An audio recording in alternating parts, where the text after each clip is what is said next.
19절로 31절 말씀 보겠습니다. 로마서 3장 19절로 31절 우리 한 절씩 교독하시겠습니다. 우리가 알거니와 무릇 율법이 말하는 바는 율법 아래에 있는 자들에게 말하는 것이니 이는 모든 입을 막고 온 세상으로 하나님의 심판 아래에 있게 하려 함이라. 그러므로 율법의 의미로 그의 앞에 의롭다 하심을 얻을 육체가 없나니 율법으로는 죄를 깨달음이니라. 이제는 율법 외에 하나님의 한 의가 나타났으니 율법과 선지자들에게 증거를 받은 것이라.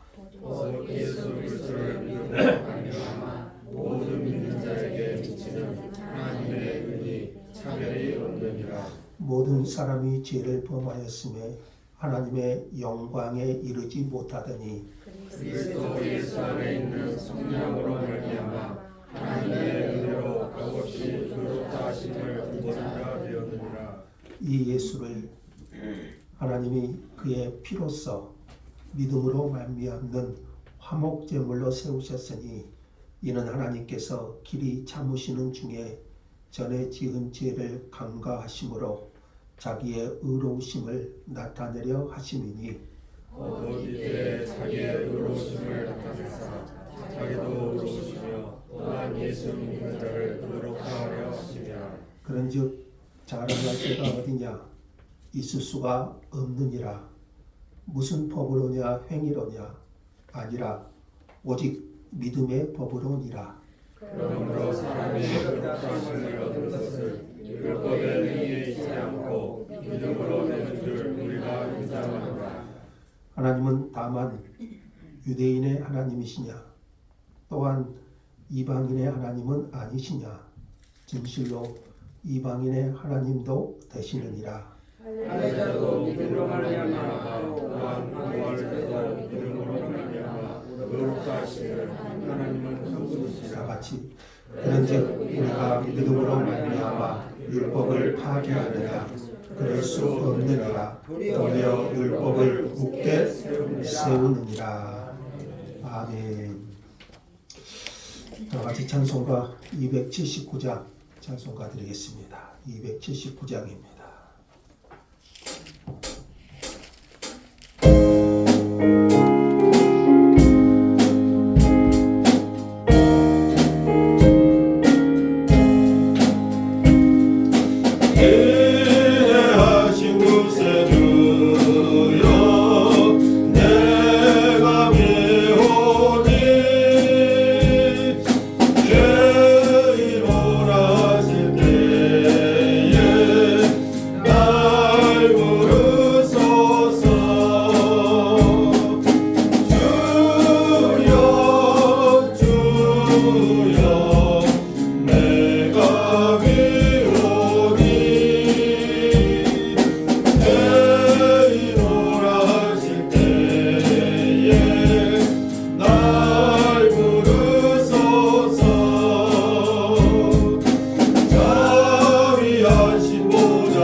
하늘의 은혜를 충만히 부어주시기를 간절히 소망합니다.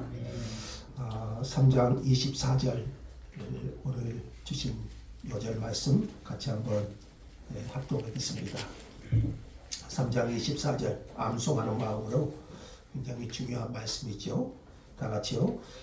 그리스도 예수 안에 있는 성령으로 말미암아 하나님의 은혜로 값없이 의롭다 하심을 얻은 자 되었느니라. 아멘. 우리가 어떻게 의롭다함을 얻을 수 있는가를 말씀하고 있는데요. 자, 누구 안에서? 그리스도 예수 안에서. 그리스도 예수 안에 있는 성량으로 말미암아. 성량은 값을 주고 건져내는 거예요. 십자가의 대가를 치르신 것을 말해요.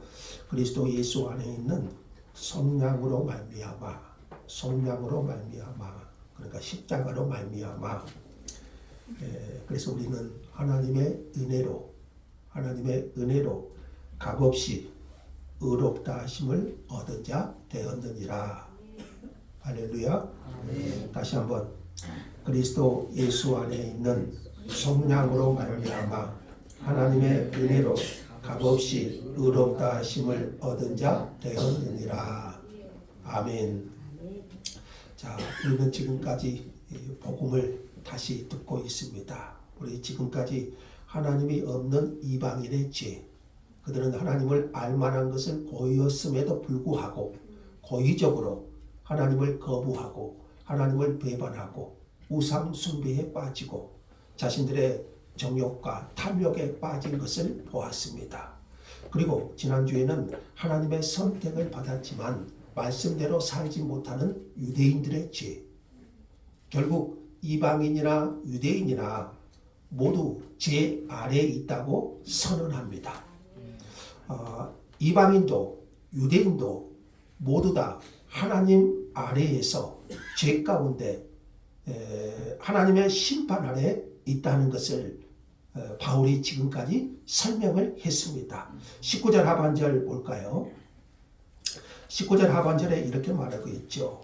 이는 모든 입을 막고, 그러니까 이방인이나 유대인이나 모든 입을 막고 온 세상으로 하나님의 심판 아래 있게 하려 함이라. 이방인도 죄인이고 유대인들도 똑같은 죄인이고, 자, 이는 모든 입을 막고 온 세상으로 하나님의 심판 아래, 어디 아래 놓여 있죠? 하나님의 심판 아래 있게 하려 함이라. 온 인류는 죄 아래 하나님의 심판의 대상이 되었습니다. 죄 아래에 있는 인간에게 가장 필요한 것은 그러면 뭘까요? 죄 아래에 있는 인간에게 가장 필요한 것은 죄로부터의 구원입니다. 사람이 구원을 받기 위해서는 구원의 필요성을 깨달아야 되잖아요. 구원의 필요성은 자신이 죄인임을 깨닫는 데서 시작합니다. 그러니까 여러분, 오늘 이 자리에 여러분이 앉아 계시지만 내가 죄인임을 깨닫지 못하면 구원의 필요성을 느낄 수가 없어요. 그래서 바울은 이방인이나 유대인이나 모두 죄 아래 놓여 있음을 설명하고, 그러게 인간에게 뭐가 필요합니까? 구원이 필요하다는 것이지요. 구원의 필요성은 자신이 죄인임을 깨닫는 데서 시작돼요. 아담과 하와 이후 모든 인류는 죄 아래에 있게 되었습니다. 태어나면서부터 죄인으로 태어난 것이죠. 맹자는 인간은 선하게 태어났기 때문에 인간 속에 있는 것을 잘 이끌어 주기만 하면 선한 사람이 될 수 있다. 이게 뭐죠? 성선설. 우리 고등학교 때 배웠지요. 성선설을 주장했습니다. 반면 순자는 인간이 천성적으로 악한 존재이기 때문에 인간에게는 전혀 희망을 가질 수 없다. 이게 뭐죠? 성악설. 순자가 그렇게 설명을 했죠. 그러면 성경은 인간을 어떤 존재로 보고 있나요? 성경은 모든 인간은 죄 아래에 있다고 설명을 합니다. 시편에서 다윗이 이렇게 고백하죠. 같이 읽죠. 내가 죄악 중에서 출생하였으며 어머니가 죄 중에서 나를 잉태하였나이다. 내가 죄악 중에서 출생하였으며 이렇게 설명하고 있죠. 성경은 인간이 태어날 때부터 죄악 가운데 태어났다고 말합니다. 인간이 죄를 지어서 죄인이 아니라 죄인이기 때문에 뭘 지어요? 죄를 짓는 거지요. 3장 9절에도 이렇게 설명합니다. 3장 9절에도 이렇게 말하지요. 후반부 보지요. 유대인이나 헬라인이나 다 뭐 아래에 있어요? 죄 아래에 있다고 우리가 이미 선언하였느니라. 죄 아래에 있다. 이것은 사람이 죄의 지배를 받고 있다. 죄의 지배를 받고 있다. 그런 설명입니다. 다시 말하면 인간은 죄의 사슬에 묶여 있는 노예, 죄의 노예 상태에 있다는 것을 말해줘요. 사람이 태어나면서부터 죄의 아래, 죄 아래에 있다는 것은 정말 불행입니다. 마음에는 선을 행하기를 원하고 악을 싫어하지만 어찌할 수 없이 인간은 죄 가운데 빠지고 맙니다. 왜 그렇습니까? 인간은 죄 아래, 죄의 지배를 받고 있기 때문이지요. 죄는 막연하고 추상적인 개념이 아닙니다. 죄는 힘과 권세가 있는 실제입니다. 그래서 로마서에서 바울이 고백하기를 자신은 선한 삶을 살고 싶고 하나님이 기뻐하시는 의로운 삶을 살고 있지만 내 안에 있는 죄가 나를 죄 가운데 끌고 가고 있는 것을 자기 눈으로 본다. 이렇게 고백해요. 나는 선하게 살고 싶고 나는 하나님의 말씀대로 살고 싶고 하나님의 뜻 가운데 살고 싶지만 내 안에 있는 것이 죄가 인간은 죄 아래에 있다고 했잖아요. 죄의 지배 아래 내 안에 있는 죄가 얼마나 센지 내 의지와고는 상관없이 죄가 나를 끌고 가는 것을 눈으로 본다. 이렇게 고백해요. 그러기에 사람이 죄에 붙들리게 되면 자신의 힘으로는 제어할 수가 없어요. 자기의 뜻과 의지와는 상관없이 죄가 원하는 대로 끌려가는 것이 인간의 실존이에요. 어떤 사람이 도박에 손을 댔대요. 근데 이 도박이 얼마나 무서운지 이 중독성이 있잖아요. 처음에는 재미로 시작했지만 나중에는 도박 중독자가 되고 말았어요. 여기서 빠져나가야 되는 줄 알지요. 빠져나와야겠다는 것을 알지만 자기 힘으로 될까요? 안 돼요, 이게. 그 중독에서 빠져나오기가 힘들어요. 그래서 도박을 절대로 하지 않기로 작정하고 아주 비장한 각오로 손을 잘라버렸대요. 대단한 결심이죠. 이런 결심도 한순간 어느새 자기도 모르게 도박판에 가서 발가락으로 도박을 하고 있다. 알코올 중독이 되어도 계속해서 술을 찾고 마약에 중독되어 망가져도 마약이 그 사람을 지배해버려요. 여러분 죄는요 단순한 것이 아니에요. 여기서 빠져나와야 함을 알매도 불구하고 벗어나지 못해요. 이것이 죄의 노예 상태. 우리 로마서는 그렇게 설명을 해요. 이것이 죄 아래에 있는 인간의 모습이고 죄의 힘이 얼마나 큰가를 대변해 주는 거예요. 로마서 3장 10절에서 18절은 이러한 인류의 죄에 대한 고소장이라고 할 수가 있어요. 그런 모습 볼까요? 10절 이하에 보시면 이렇게 말하고 있죠. 기록된 바 의인은 없나니 하나도 없으며 이것이 성경의 선언이죠. 의인은 없나니 하나도 없으며 좀 더 계속 뺄까요? 깨닫는 자도 없고 하나님을 찾는 자도 없고 다 치우쳐 함께 무식하게 되고 선을 행하는 자는 없나니 하나도 없도다. 그들의 목구멍은 열린 무덤이고. 이게 뭐예요? 속에서 나오는 것이 더러운 것.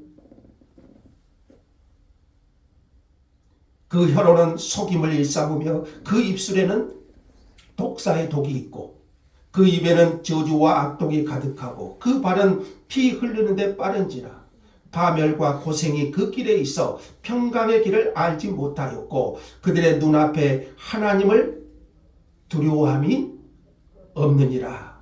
세상에 죄 없는 의인은 하나도 없습니다. 깨닫는 자도 없고 하나님을 찾는 자도 없습니다. 인간은 스스로 하나님을 찾을 힘이 없어요. 하나님을 찾을 필요도 느끼지 못합니다. 그래서 하나님이 은혜 주시지 않으시면 인간 스스로는 하나님을 찾을 힘이 없어요. 그러니까 저와 여러분이 하나님을 찾고 예수 그리스도를 믿음으로 구원을 얻었다는 것은 하나님의 은혜예요. 인간은요, 죄인된 인간은 스스로 하나님을 찾지도 않고 찾을 힘도 없어요. 왜요? 영적으로 죽어 있기 때문에. 그러나 하나님께서 그 심령에 성령의 은혜를 주셔야 인간은 하나님을 찾게 되고 예수 그리스도 안에서 구원을 누리게 되는 거예요. 그러니까 우리가 구원을 얻는 것은 하나님의 은혜로밖에 설명이 되지 않아요. 자, 이렇게 인간은 죄의 지배 아래, 죄 아래 놓이게 되었습니다. 이것이 인간의 실존이고요. 그러면 모두가 다 죄인이고 모두가 다 하나님의 진노 아래 있다면 왜? 죄 때문에. 죄 때문에 모두가 다 죄인이고 모두가 다 하나님의 진노 아래 있다면 우리의 구원은 어떻게 될까요? 인간은 이 모든 죄의 문제를 넘어설 수는 없을까요? 그래서 인간에게는 뭐가 필요하다고요?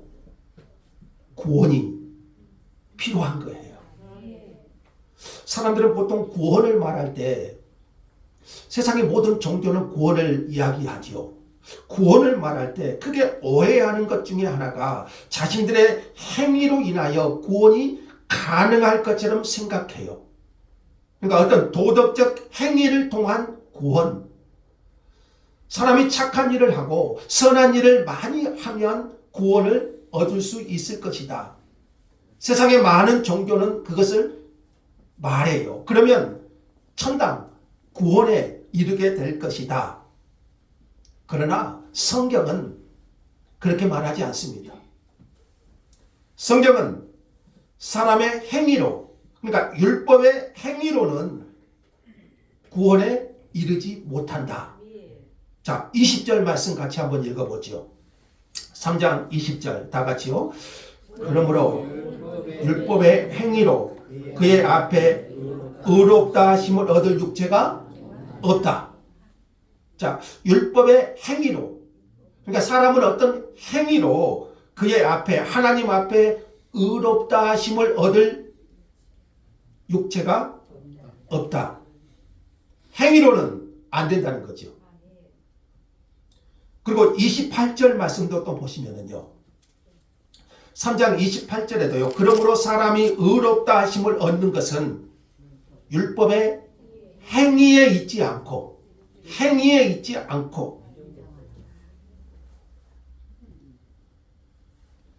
율법의 행위로는, 그러니까 인간의 행위로는 하나님 앞에 의롭다함을 얻을 수 있다고 말한가요? 성경은 그렇지 않다고 말해요. 행위로는 하나님 앞에 의롭다함을 얻을 수 없다. 인간의 노력과 행위를 통하여서는 하나님 앞에 의롭다함을 얻을 수 있는 육체가 아무도 없다. 이게 성경이 말하는 거예요. 왜 그렇습니까? 인간의 타락 때문이지. 10절에서 18절에 말한 것처럼 의인은 없나니 하나도 없다. 선을 행하는 자도 없고 하나님을 찾는 자도 없고. 인간은 이렇게 죄의 세력에 붙들린 바 되어서 그 자신의 행위로는 하나님 앞에 의롭다함을 얻을 수가 없다. 그러니까 사람마다, 각자마다 정도의 차이는 있겠죠. 어떤 사람은 도덕적일 수 있고요. 어떤 사람은 행위적인 면에서 다른 사람보다 탁월할 수는 있어요. 그러나 하나님이 보실 때, 사람의 기준이 아니라 하나님이 보실 때 모든 인간은 죄 아래 죄인이다. 파스칼이 이런 말을 했어요. 나는 의인이나 위인이나 성자가 존재한다는 것을 믿지 않는다. 이 땅에는 오직 한 종류의 사람들만 존재한다. 그게 누굽니까? 오직 죄인뿐이다. 이렇게 말했어요. 이 땅에는 오직 한 종류의 사람들만 존재한다. 오직 죄인뿐이다. 그래서 이방인이나 유대인이나 다 뭐 아래에 있다고요? 죄 아래에 있다. 유대인들은 굉장히 도덕적인 삶을 사는 사람들 아닙니까? 이방인과 비교해서. 그러나 하나님 아래 보니까 성경은 모든 인간은 죄 아래, 파스칼이 말한 것처럼 오직 죄인뿐이다. 그렇게 설명을 해요.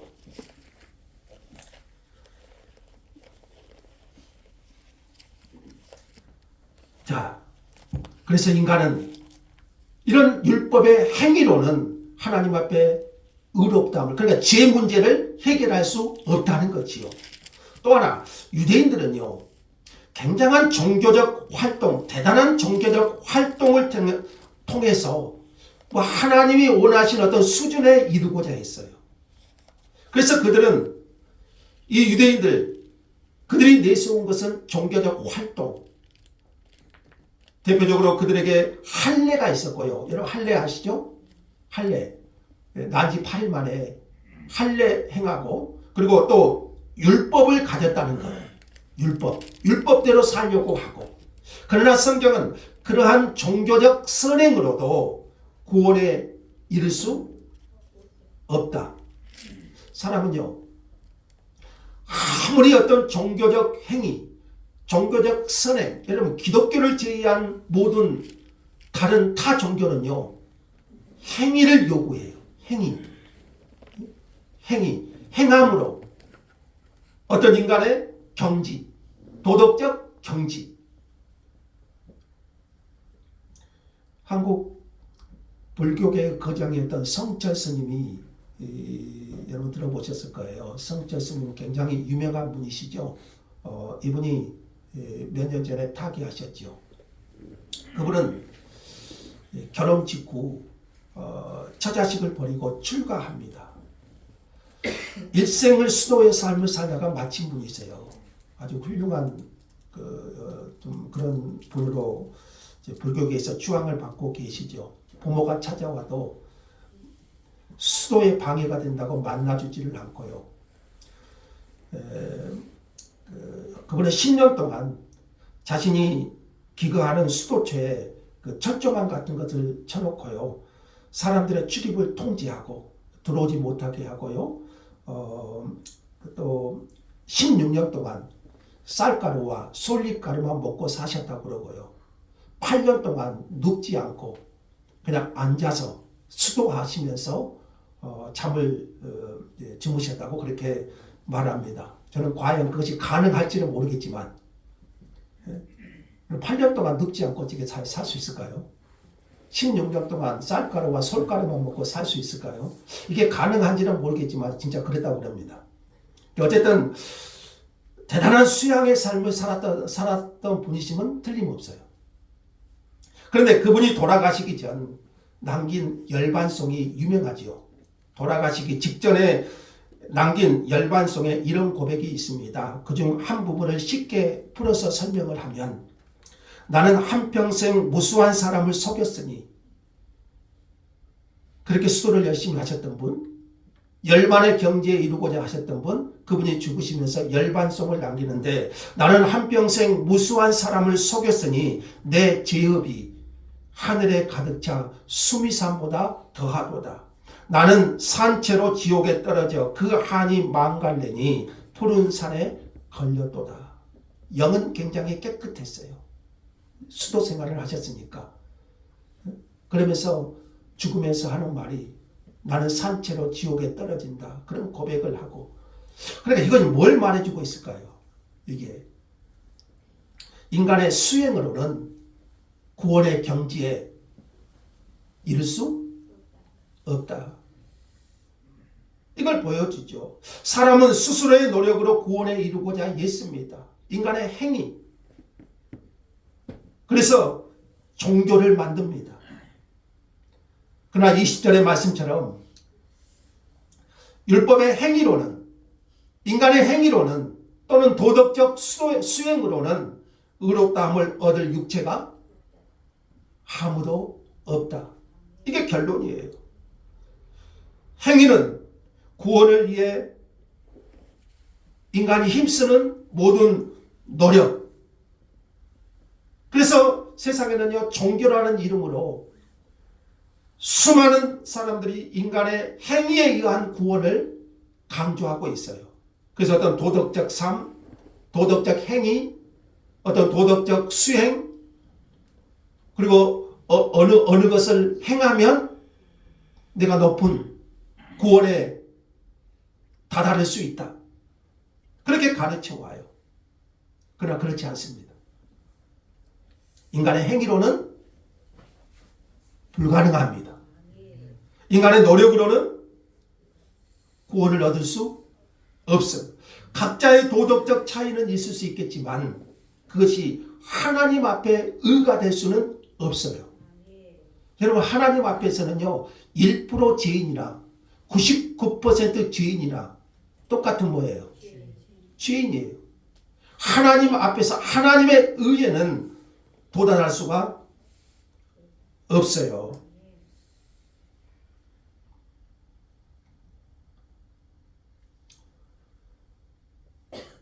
그러면 하나님이 주신 율법은 뭔가요? 율법의 행위로는 구원을 받지 못한다고 했는데 하나님이 주신 율법은 뭔가요? 말씀은 뭔가요?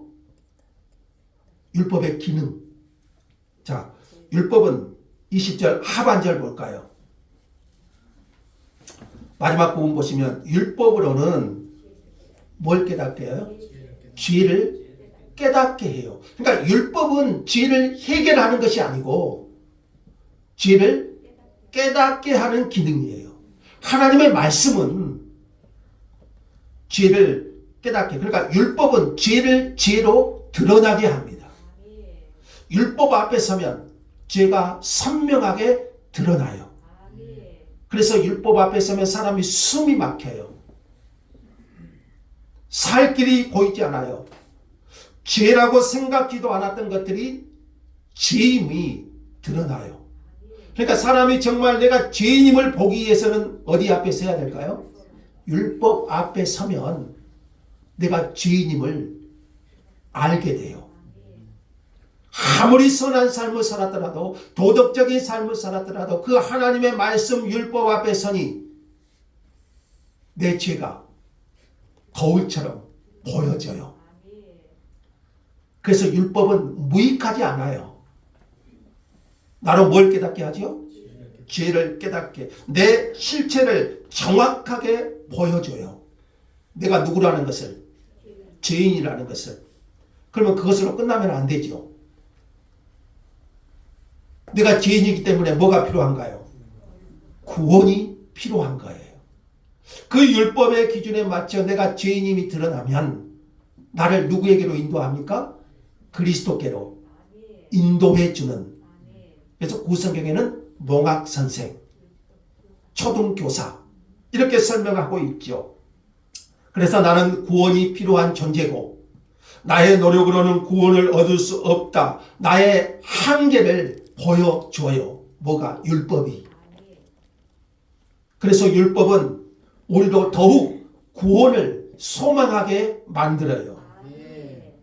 그러면 참된 구원은 어떻게 이루어집니까? 여러분, 지금 우리는 복음을 듣고 있습니다. 굉장히 중요한 기독교 진리입니다. 그러면 참된 구원은 어떻게 이루어집니까? 행위로 안 된다고 그랬죠? 율법으로 된가요? 안 되죠? 그럼 우리의 구원은 어떻게 이루어질까요? 죄 아래에 있는 인간에게 구원이 필요할까요? 필요하지 않을까요? 필요하지요. 21절 말씀 있죠. 21절 다 같이요. 이제는 율법 외에 하나님의 한 의가 나타났으니 율법과 선지자들에게 증거를 받은 것이라. 자, 복음에는 하나님의 의가 나타났다고 배웠죠? 자, 이제는 율법 외에 하나님의 한 의가 나타났다. 이제는 굉장히 중요한 단어입니다. 전환점이죠. 율법의 행위로는 막혀진 구원의 길에 새로운 그 무엇이 나타났어요. 율법으로는 돼요, 안 돼요? 안 돼요. 그래서 이제는 하나님이 새로운 하나님의 한 의가 나타났는데 그 의는 내가 요청해서 이루어진 것이 아니에요. 우리의 노력으로 우리에게 나타난 것이 아니에요. 나와 상관없이 나타나신 거예요. 나의 열심과 상관없이 나를 찾아온 거예요. 이것이 은혜예요.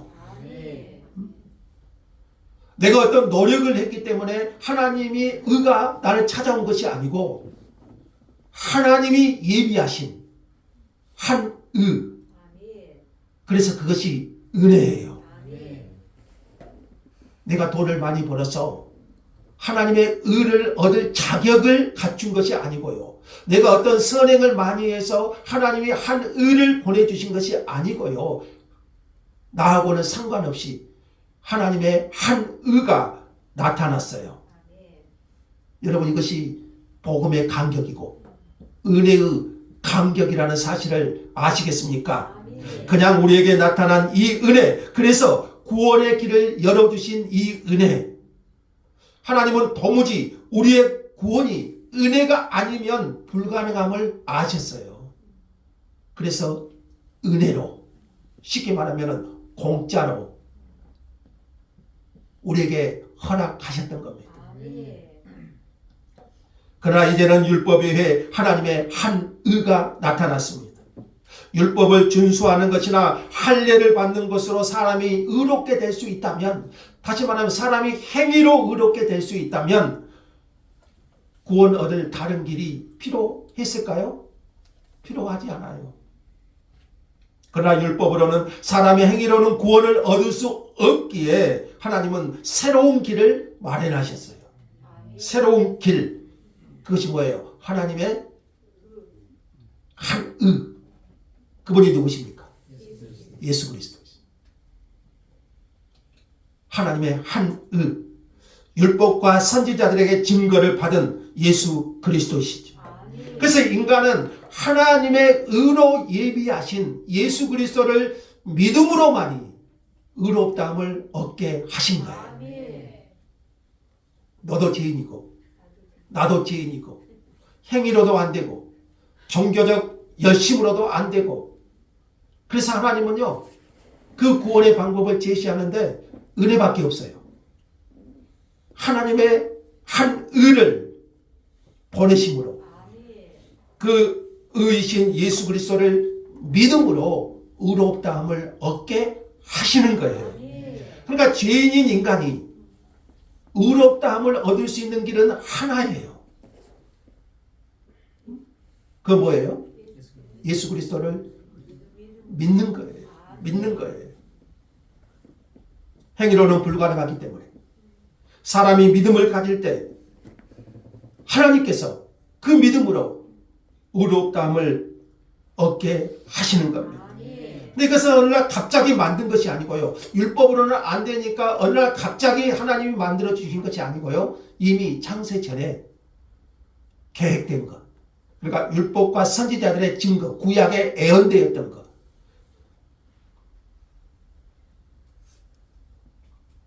그것이 우리에게 나타난 것이에요. 그러면 그 의를 어떻게 나의 것으로 소유할 수 있을까요? 22절도 같이 한번 읽어볼까요? 22절 다 같이요. 곧 예수 그리스도를 믿음으로 말미암아 모든 믿는 자에게 미치는 하나님의 은이 차별이 없느니라. 중요한 말이죠. 곧 예수 그리스도를 믿음으로 말미암아. 그러니까 21절에 율법에 나타난 하나님의 한 은은 예수 그리스도. 그 예수 그리스도를 믿음으로 말미암아 모든 믿는 자에게 미치는 하나님의 은이 차별이 없다. 유대인이나 이방인이나 가진 자나 못 가진 자나 배운 자나 못 배운 자나 차별이 없어요. 죄인을 의롭다 하시는 하나님의 의는 누구에게 나타납니까? 모든 믿는 자에게. 할렐루야. 네? 하나님께서 마련하신 구원의 길을 믿는 거예요. 그러므로 택하신 유대인뿐만 아니라 이방인들도 누구든지 믿기만 하면 의롭다함을 얻습니다. 23, 24절도 볼까요? 모든 사람이 죄를 범하였음에 하나님의 영광에 이르지 못했다고 했어요. 하나님의 영광에 이르지 못했다는 것은 하나님께서 원하시는 수준에 미달돼요. 하나님이 원하시는 수준이 있는데 거기에 미달돼요. 그러나 그리스도 예수 안에 있는 성량으로 말미암아 하나님의 은혜로 값없이 의롭다 하심을 얻은 자 되었다. 그래서 구원은 하나님께서 값없이 주신 선물입니다. 여기서 우리가 자꾸 혼동하는 것이 구원을 위해서 나는 아무것도 하지 않았다는 것. 자, 이것 때문에 구원의 확신이 흔들리기를 잘해요. 내가 구원을 위해서 뭔가 좀 열심히 하면 뭐 예배도 빠지지 않고 뭐 헌금도 잘 드리고 전도하고 열심히 뭘 종교적인 행위를 하면 여러분 내 구원이 분명한 것 같아요. 그러나 구원은 그것으로 받는 것이 아니죠. 뭘로 받아요? 믿음으로 받잖아요. 믿음으로. 그래서 이단들이 자꾸 이것을 가지고 흔들려요. 구원 받았습니까? 가만히 돌아보면 내 신앙이 별것 아니거든요. 흔들려요. 흔들려요. 구원이. 한 부자 청년이 예수님께 나와서 이런 질문을 해요. 선생님, 그러니까 예수님, 제가 무엇을 하여야 영생을 얻으리까? 이 청년이 구원에 대해서 오해하고 있는 것이 이 질문에 드러나죠. 내가 무엇을 하여야 영생을 얻으리까? 영생을 뭘 해야 얻는 것으로? 영생을 무엇을 행해야 하는 것이 전제되어 있어요. 이 청년의 질문에는. 그러나 영생을 얻기 위해서 우리가 할 수 있는 것은 아무것도 없어요.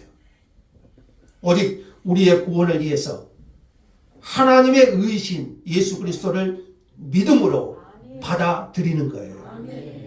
자, 그래서 오늘 3장에 보면은요, 이 믿음으로라는 말이 굉장히 많이 반복돼요. 어떻게 우리가 구원을 얻냐? 어떻게 우리가 의롭다함을 얻을 수 있느냐? 자, 22절 볼까요? 한번 찾아봅시다. 곧 예수 그리스도를 뭐함으로 말미암아? 뭐함으로요? 행위로요? 믿음으로. 믿음으로 말미암아. 그리고 25절. 믿음으로 말미암는 화목제물. 믿음으로. 그리고 26절. 예수 믿는 자를 의롭다 하려 하십니다. 어떤 자를 의롭다 한다고요? 예수 믿는 자를. 믿는 자를.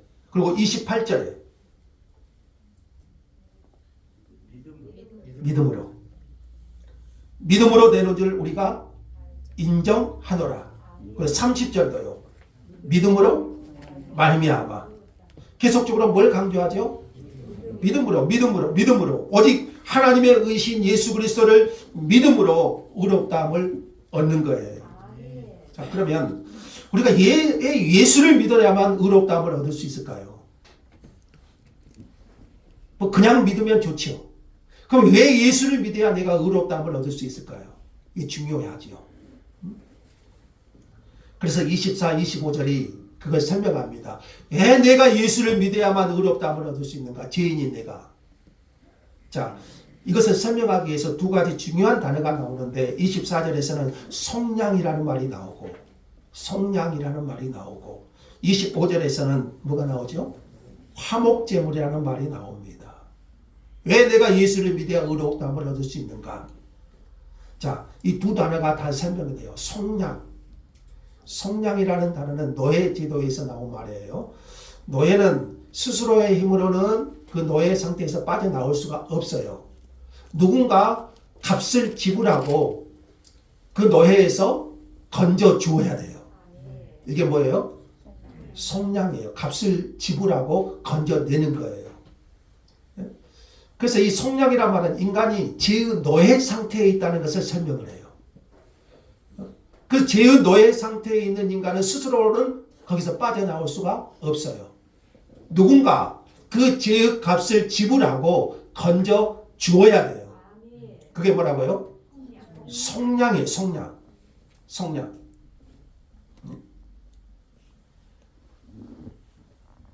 죄의 삭선 사망이고, 그래서 죄는 피를 요구해요. 생명을 요구해요.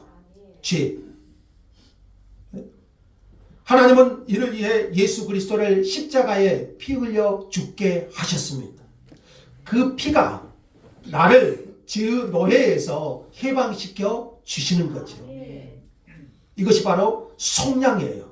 그러니까 내가 죄 때문에 피를 흘려야 되는데, 내가 죄 때문에 생명을 내어 드려야 되는데, 하나님의 진노를 받아야 되는데, 예수님께서 십자가에서 내 대신 진노를 받으신 거예요. 그러니까 예수님께서 내 대신 죄값을 치르신 거예요. 십자가에서 피를 흘리심으로. 그게 뭐라고요? 속량이에요. 속량.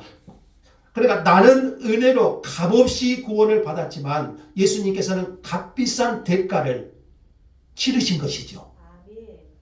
십자가에서 그 죄값을 치르시고 나를 죄에서 건져 주신 거예요. 이게 뭐라고요? 속량이에요. 속량. 값을 주고.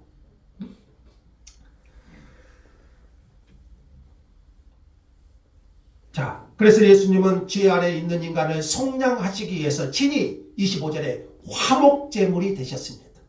25절 상반절에 보시면 이렇게 나오죠. 이 예수를 하나님이 그의 피로써, 뭘로써? 피로써 믿음으로 말미암는 화목제물로 세우셨으니, 화목제물, 이거 중요한다는데 구약의 제사제도를 배경으로 하고 있죠. 자, 구약에는 죄로 인해 인간은 함부로 하나님께 나갈 수가 없어요. 그래서 이게 하나님과 여기서 불화 상태에 그래요. 죄인된 인간은 하나님께 함부로 갈 수가 없어요. 그래서 하나님께서 주신 것이 구약의 제사제도가 있어요. 죄인된 인간은 제사. 그래서 하나님께 나가려면 화목제물이 필요해요. 화목하게 하는. 그게 뭐예요? 짐승의 피. 양과 염소의 피. 그 피를, 죄는 생명을 요구한다고 그랬죠? 피를 요구하죠? 그래서 짐승이 대신 죽어요. 그래서 그 짐승이 화목제물이 돼서 이제 올려짐으로 죄인된 인간이 하나님과 교제할 수 있는 것을 보여주셨어요. 그 구약의 제사제도가 바로 그거지요. 피 흘림이 없이는 사함이 없기 때문에. 그러나 이 짐승의 피는 일시적이고 제한적이어서 근본적인 해결책이 되지를 못해요.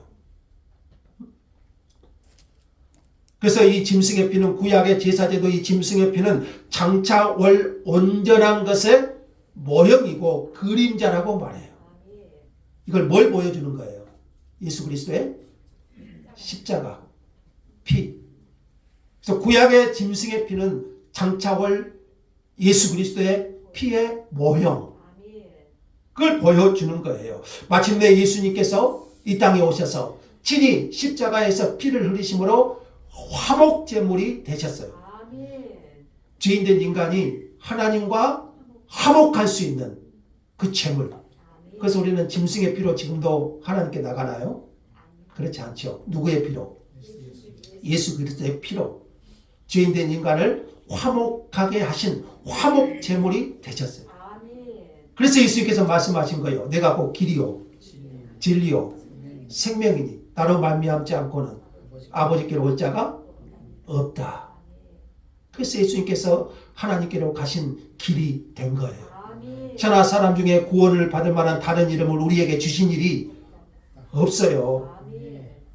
자, 25절 다시 보시면은 이 예수를 하나님이 그의 피로써 믿음으로 말미암는 화목제물. 여기서 중요한 것이 그의 피잖아요. 아멘. 그의 피, 예수님의 피. 그래서 예수님의 피는 하나님의 의를 만족시켜요. 아멘. 자, 인간은 하나님의 의에 이룰 수가 없다고 했죠. 아멘. 진노의 대상, 죄 때문에. 그런데 예수의 피가, 여러분, 죄는 반드시 하나님의 진노가 있어요. 저와 여러분은 죄 때문에 하나님의 진노 아래 놓여 있다는 거예요. 아멘. 여러분, 이것을 아는 것이 인간의 실존을 아는 거예요. 그 죄는 하나님이 그냥 넘어갈 수가 없어요. 그래서 예수님께서 십자가에서 대신 죽으시고 피를 흘리신 거예요. 아멘. 그래서 그 피는 인간의 죄를 막고 하나님의 의를 만족시키시는 거예요. 아멘. 그래서 그 피를 믿음으로 우리는 하나님과 화목하고 아멘. 의롭다함을 얻는 겁니다. 정리합시다. 자, 모든 인류는 하나님의 진노 아래 놓여 있습니다. 아멘. 이방인만 그렇나요? 유대인들도 똑같습니다. 모든 인간은 죄 아래에 있습니다. 그리고 하나님은 그 죄에 대해서 뭐 하신다고 했죠? 진노하시는 하나님이시죠. 아멘. 진노. 죄에는 반드시 진노가 있습니다. 죄는 분명 값을 치러야 돼요. 그런데 하나님은 그런 죄 가운데 그 죄 아래에 있는 인류에게 그 죄에서 벗어나는 길을 마련하셨습니다. 아멘. 그게 바로 하나님의 의신 예수 그리스도이십니다. 그리고 그분은 친히 십자가에서 피를 흘리심으로 나의 진노를 대신 받으셨습니다. 아멘. 그러므로 그 예수 그리스도를 믿는 자는 의롭다함을 얻는 것입니다. 아멘. 자, 24절 이 말씀 오늘 기억하셨으면 좋겠습니다. 그리스도 예수 안에 있는 속량으로 말미암아 하나님의 은혜로 값없이 의롭다 하심을 얻은 자 되었느니라. 우리가 어떻게 의롭다함을 얻습니까? 여러분, 이것은 기독교의 진리고 우리 구원의 핵심입니다. 아멘. 우리가 어떻게 구원을 얻습니까? 우리가 어떻게 하나님 앞에 의롭다함을 얻습니까? 예수 그리스도 안에 있는 속량으로 하나님의 은혜로 값없이 의롭다 하심을 얻은 자 되었느니라. 그 예수를 믿음으로 아멘. 저와 여러분은 새로운 길을 열어주신 거예요. 아멘. 그런데 여러분, 이게 아무리 이론적으로 들려져도요, 성령께서 우리 안에 깨닫게 해주셔야 되고 아멘. 그 십자가의 진리를 영접하게 도와주셔야 됩니다. 아멘. 그러므로 이미 구원받은 성도는 이 구원의 간격을 회복시켜달라고 기도해야 되고요. 아멘. 바울이 그래서 로마 성도들에게 복음을 다시 듣게 하잖아요. 그러나 아직도 이 복음이 깨달아지지 않는다면 우리는 기도해야 돼요. 우리가 인정하든 하든 인정하지 않든 인간은 죄 아래 하나님의 진노 아래 놓여 있다는 사실을 아멘. 성령께서 깨닫게 해주셔야 되고 거기서 내가 구원 얻는 길은 예수 그리스도밖에 없음을 성령께서 밝히 보여주셔야 됩니다. 그런 은혜를 우리는 주님께 구해야 될 줄로 믿습니다. 아멘. 감사합니다. 주님, 이 구원의 소식, 복된 소식, 예수 그리스도로 말미암아 의롭다함을 얻는 길을 열어주시고 우리에게 구원의 길, 영생의 길을 알려주심을 감사합니다. 아멘. 성령 하나님, 우리 심령에 다시 한번 이 복음의 간격 열정을 회복하게 하시고 아직도 이 복음을 깨달아지지 않는 심령에는 우리 성령님 역사하여 주시고 아멘. 그 복음의 참된 진리 안에 구원의 길에 이르게 하여 주옵소서. 아멘. 주 예수님의 이름으로 기도합니다. 아멘. 251장 찬송가 드리게 할까요?